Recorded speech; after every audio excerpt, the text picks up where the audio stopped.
Trouvez un Congolais qui vous dise de façon concrète quels sont ses droits en tant que travailleur.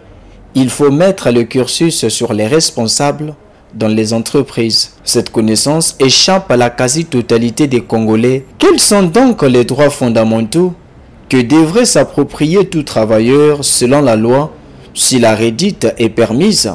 Quand on est travailleur, on met un petit peu sa vie, on met son énergie, justement l'énergie qu'on donne au travail, sous la direction d'une personne, que cette personne soit une personne physique ou une personne morale.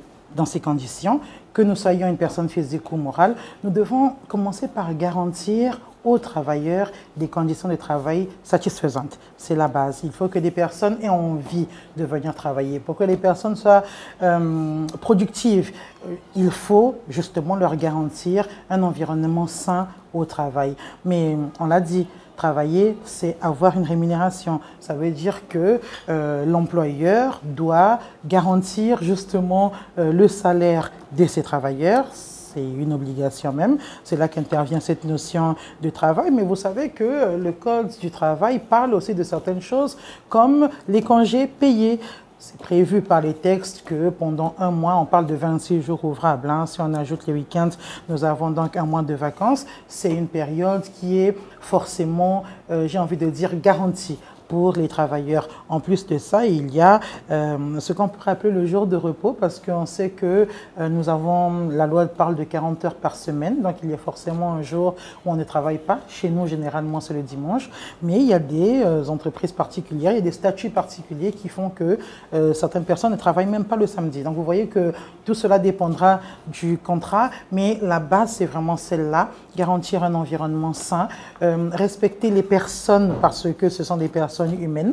Voilà, c'est pas parce qu'on est employeur qu'il faut avoir une attitude très très désagréable par rapport à ses employés. Et puis évidemment ce salaire qui est la base même, la notion même du travail. Et comme on l'a dit, les congés payés, le repos, des choses qu'il faut absolument respecter et qui font partie des droits des travailleurs.